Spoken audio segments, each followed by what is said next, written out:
What's up, internet? My name is Matt Gisantana. Welcome to the office where we discuss tech and the world around it.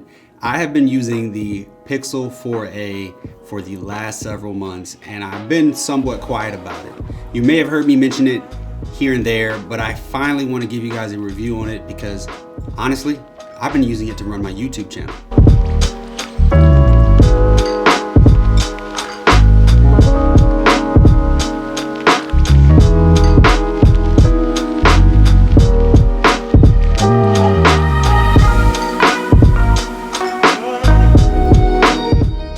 Yeah, that's right. For the last 3 months, I've been using the Pixel 4a to handle a couple of things on my YouTube channel. The top-down shots that you've seen in my last several videos, that has been shot entirely by the Pixel 4a. Now, I recently did get a new light, but prior to that, it did phenomenal with the lighting that I had before, and it does even better with better lighting. The next thing that I use the Pixel 4a for is the photography. The Pixel 4a takes the best still photos, I think, in a mobile phone, and I used it for my thumbnails. So it was super easy to just grab a phone that was on my desk, snap a photo of the thumbnail, and then, do some things in Photoshop, and boom, I have a thumbnail for you guys to hopefully click on. But the Pixel 4a is like the cheat code to thumbnails. I really mean that. It's really awesome. Matter of fact, right now, I want you to go down in the comments and I want you to tell me what phone you're using right now. Typically in a review, I cover the hardware and the software, and then I give you my final thoughts and who I think this phone is for. So to start off, the Pixel 4a's hardware is kind of basic, but it is just right. It's one of those perfect phones for the price because it is priced at $329. So you're not expecting like the best of the best, but you really don't need it, and it does a phenomenal job with the software. That's one of the benefits of the Pixel lineup, is that you're really getting a Apple-esque harmony between hardware and software, and Google does a phenomenal job of pairing the hardware with the software in this device. So in the Pixel 4a, you're getting a Snapdragon 730, 6 gigabytes of RAM, 128 gigabytes of storage, and you're getting a 3,140 milliamp battery. That means you're getting very good battery life and a very efficient phone. 6 gigabytes of RAM is more than enough for casual gaming and doing some other tasks like, editing in Lightroom, which I also do on this phone.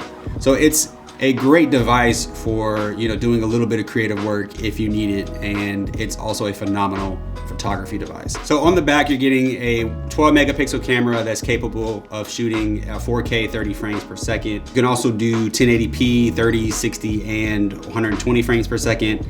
And it does have some gyrometer image optical stabilization, so you do get a little bit of support with the video. There is a little bit of an issue with some of the optical stabilization, especially if the lighting isn't perfect. You will see a little bit of a distortion effect around the edges of the video. I did notice that in some of my videos. I hope you didn't, but I hope that you don't go back and look at my videos and then now notice it. I just told on myself, dang it. So the front-facing camera is an 8 megapixel camera that's also capable of 1080p and 30 frames per second. It's a pretty good camera. I used it for a couple selfies that I may have posted on social, and people have commented on how handsome I am. They didn't. The images were good enough. I really liked them. I thought that they were very sharp, and I'll throw some on the screen so you can kind of see what I'm talking about here, but they were very good. So this is a great all-around camera for all your photo needs. You really don't have to worry about anything with video as well. Video calls were very crisp and it worked very well. Okay, so around the right-hand side of the device, you have your power wake sleep button, and it is this nice mint green, and it's placed perfectly. I think it fits well in my hand. And right below it, you have the volume rocker that is very snappy, tactile. I love the travel that it has. Very solid buttons on this device, no complaints here. Along the bottom side of the device, you have the speaker grills and you have the USB-C port. I think these are some of the best sounding speakers I've felt in a small compact phone for this price.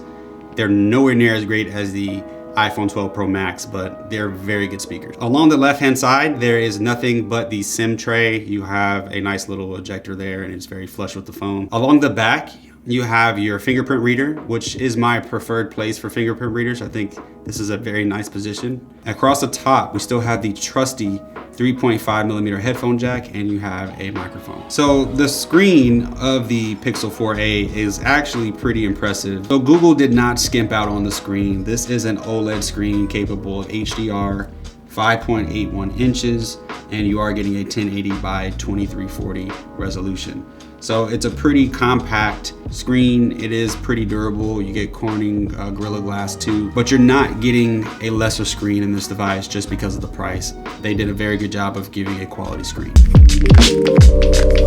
So we've talked about the hardware. Let's go ahead and step over to the software. There's nothing really more to say than that this is the most purest and smoothest version of Android that you can get. If you want a great Android experience, the Pixel phones are arguably the best way to go. So the software is a pure Android experience, and you're gonna get the Android 11 and any updates that come out probably for the next few years. That's one of the benefits of getting a Pixel device, is that you're gonna get updates for many years to come, as other OEMs sometimes stop updating after maybe 2, sometimes sooner than that.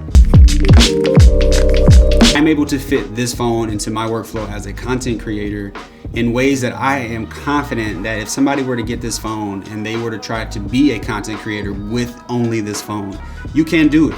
$329 will get you something that can literally take overhead shots in a YouTube video, or it could be a thumbnail creator, or it can be a video that you use to live stream on Instagram or any other social media platform. This is a very capable phone that, as someone who uses it as a content creator, I think that this can be perfect for anybody out there who is just looking for an Android device that is an all-around complete package. There's nothing bad I can really say about this phone other than the fact that it doesn't have wireless charging. That's the only thing that I really wish this phone had. Other than that, this is probably the most perfect phone I've held since the iPhone 12 mini and probably the Z Fold 2 5G. I'm fortunate enough to have 3 phones in my possession, but I can honestly say that this phone right now is one of my favorite things that I have in my tool belt.